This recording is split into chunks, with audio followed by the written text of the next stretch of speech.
Hey, this is April, Fit Veggie Mama. So, like spaghetti style.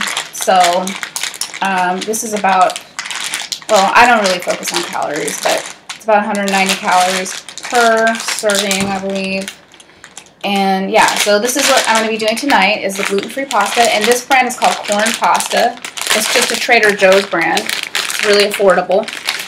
You get in on there. Okay, and I'm going to do a little side of organic broccoli, steamed, and a little green salad. My salad mix here, which you can get at, you know, almost anywhere, Whole Foods. We have a PCC here in Washington State. And so let's get started. First, I'm going to boil the pasta.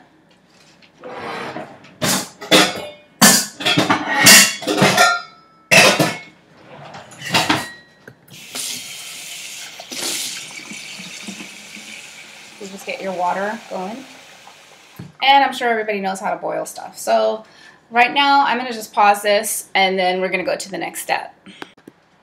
So while we're waiting for everything to boil, like the pasta and the broccoli, we can be getting our pasta sauce ready. And tonight, I was going to go with originally, you know, your standard low sodium pasta sauce, which is great. And this is what I usually use when I go with the low sodium pasta sauce. It's Amy's Premium Organic Pasta Sauce, and they do make a low, this is tomato basil, and they do make a low sodium. See, light sodium up there. And it's really good. I like it.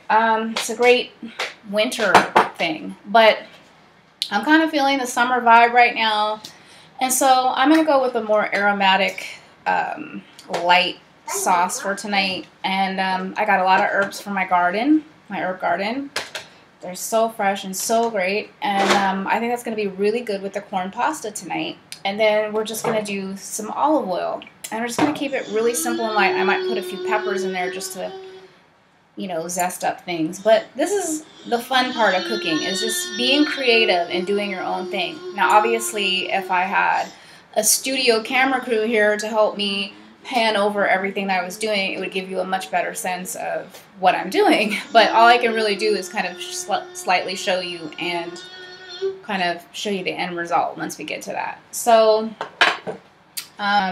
fresh parsley and some fresh oregano and some beautiful thyme. And for people who don't know what thyme looks like right off the plant, it looks a lot like that.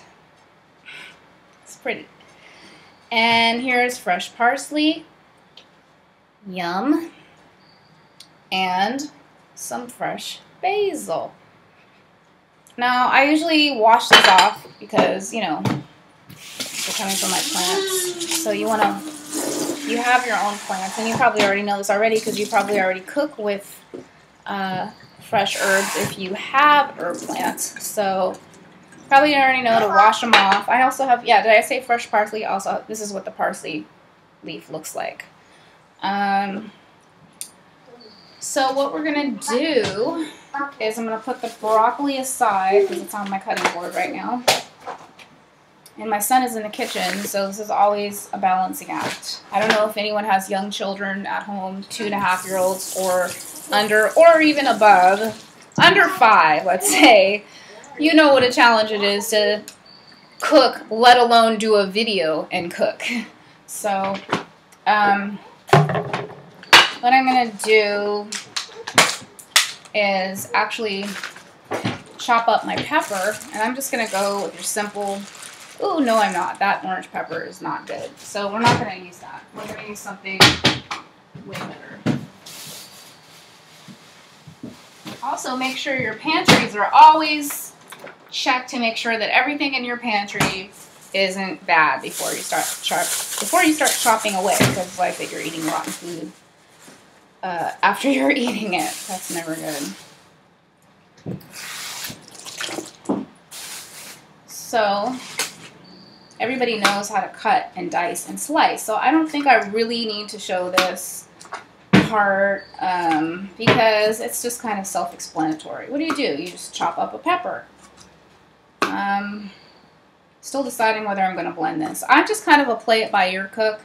I don't really like have a set formula or anything like that. I find that I do much better when I just follow a recipe that I like to a certain extent and then add my own twist to it. That always works the best for me. Whenever I follow it to the T, it always turns out not so good. I don't know what it is. And then I add my own twist to it, and it's always like way better. So maybe it's just that it's not my magic, it's someone else's magic, and then my magic comes. So I'm going to set it on pause for now, and we're going to get back to the final product, which is the meal, because we all want to just sit down and eat after a long day. So, especially a long hot day like today. So, here we go. Great tip too that I wanted to add is, yes, I'm a vegan, and yes, I do follow a lot of the raw vegan movement, but when you're cooking for children, you're in another ballpark. And let me tell you, I'm not one of these. I love them and I'm totally behind them, but I'm not 27 and I'm not 22 promoting a vegan lifestyle. I'm 39 promoting a vegan lifestyle with a family and a kid. So what I want to add is that you can't just think of the way they eat the same way you eat. It's not the same. They eat a lot some days and a little other days, and you can really berserk yourself out worrying about, oh my God, they're not eating today. Oh my God, they're eating a lot today. That's great. You know, it's just kind of will drive you completely crazy. So what I want to suggest is that when you're making a meal just for your child and not for yourself, that you want to make sure that you measure everything out. I found that I wasted hundreds of dollars in food by not measuring things out first. I usually do about a cup of everything for my son because that's about the amount that he takes in per seating when he's ready to eat. So I just wanted to add that because tonight I'm going to give him about a cup and then I have what's left over. Sometimes I even share my meal or I end up eating some of what's left of his meal when we go out to dinner because it just becomes one of these things where it's way too much food for a young 2.5-year-old. So, which he is, by the way, today. So, we're going to do this tonight where I'm just going to dish out his serving amount, which is about a cup, and then I'm going to have the rest. So it makes it difficult to do like veganism, like some of the other people on YouTube do in bulk, where you have like just tons of bananas on one seating, or, you know, because you're not always just cooking for yourself, you're cooking for your child too. So you have to do things a little bit different and remodel some of those things. But more power to them, and, you know, they're doing their thing, I'm doing mine. So this is cool. I'm excited to see what the results are going to be tonight because I haven't done this for a while. Now with the olive oil, I don't do a lot because olive oil is, wow, there's a bee in my kitchen. Oh my God, there's a bee in my kitchen because I left the porch open. Really great. Let me pause this. I have to get the bee out. Bye. Okay, so the bee is gone. Woo! We got rid of the bee. So anyway, yeah, so just make sure that you allot the right amount for your child and yourself, because you don't want to have too much and you don't want to have too little per meal. Otherwise, you're making other meals and you're constantly compensating and stressing and all that stuff. And I still do it too. I'm not perfect, but you got to just make sure that you at least remember to do it when you do meals, because it is, you know, something that it's easy to forget to measure out, or you're in a hurry and you're just throwing stuff together for everybody, and, you know. So, yeah, so, okay, I've got to get back to my food. I don't want it to burn, and I want to have a good meal tonight. So, and my son's in the cabinets playing with the rice maker on the floor. So, I got to get back to this, and then we will give you the end result. Actually, I want to show you the blending of the herbs first, and then we'll get back to the end final picture, okay? Salads are kind of self-explanatory. I'm not going to really show you a salad. What I usually typically do with a salad is a mixed green salad. And then, you know, you add your avocado, your tomato, a light, low-sodium dressing. Like Annie's Goddess is a great one. Let me show you that really quick. If I can find it. Here it is. The Annie's Goddess, which is really awesome. I mean, this beats all salad dressings. I've tried a lot of different ones. I'm very open-minded to different salad dressings, and I've tried to make my own. Let me tell you, when you're a parent, and not to go back on the parent thing, but it is really hard to try to make your own salad dressings all the time, and that just takes extra time.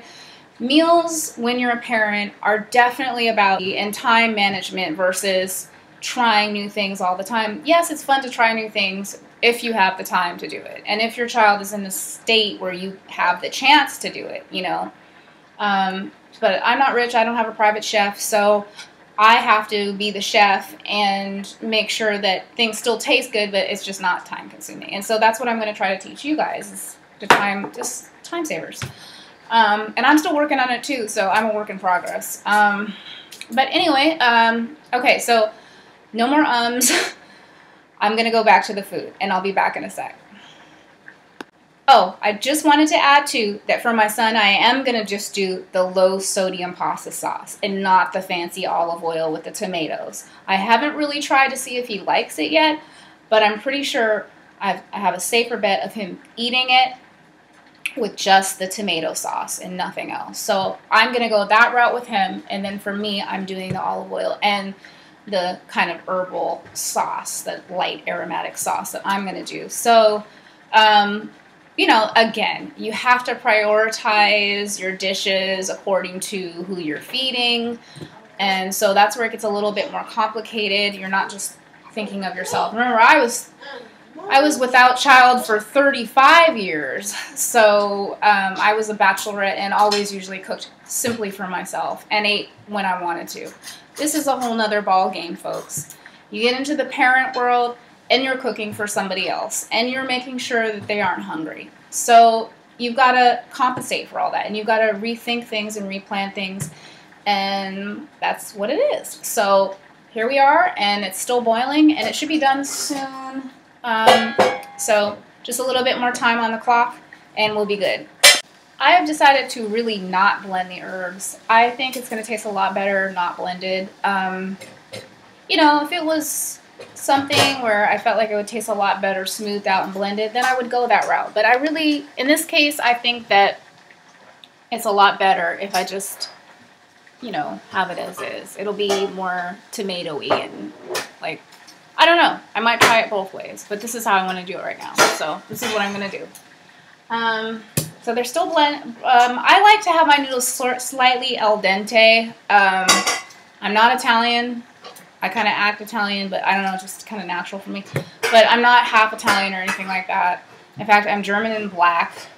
So I don't have, well, I actually do have some Italian roots because we did this Ancestry.com thing, and it turned out I do have some Italian in me. That's like a drop, like from about 2,000 years ago. No, I have no idea how many years ago, but it's a long way back. Even some Mali, a little Asian. So you never know what you are. Always try Ancestry.com. It's great. You'll find a lot of stuff about it. So I'm not doing a plug for Ancestry.com. I'm just saying it does work. They do find out a lot of stuff. So anyway, the Italian in me likes my pasta slightly al dente. So I'm going to check on that, and we'll be right back. So this is what Little Man's plate ended up looking like. I've got some corn pasta here with low sodium tomato sauce by Amy's, some broccoli with some Earth Balance butter on it, yes dear, and some blended avocado / guacamole type mix that I made this morning for a little side. And I would have bread, but our bread went moldy this morning. Duh, need to put bread in the fridge in order to keep it. So just for you people that don't know that, I'm learning. Keep your bread in the fridge. Keep it refrigerated. So that's his dish, and he's down here. He wants to eat. So, sweetie, you're welcome. Now eat your dinner. You're welcome.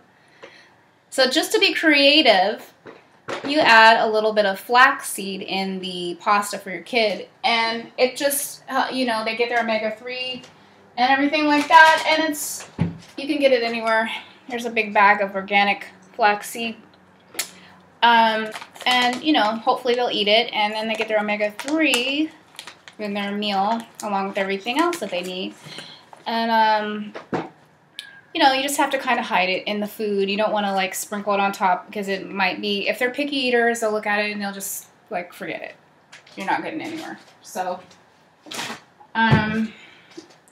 so now I'm on to my meal, and will just be a second.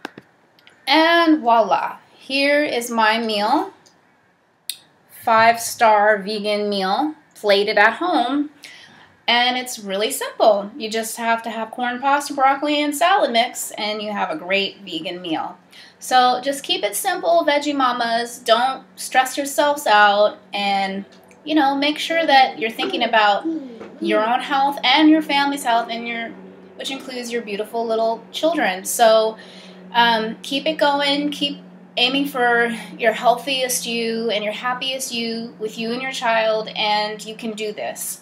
I'll be back with more tips and tricks and recipes in my next Fit Veggie Mama video. So, or you can call it a vlog, whatever works. So we'll see you next time. Have a good night.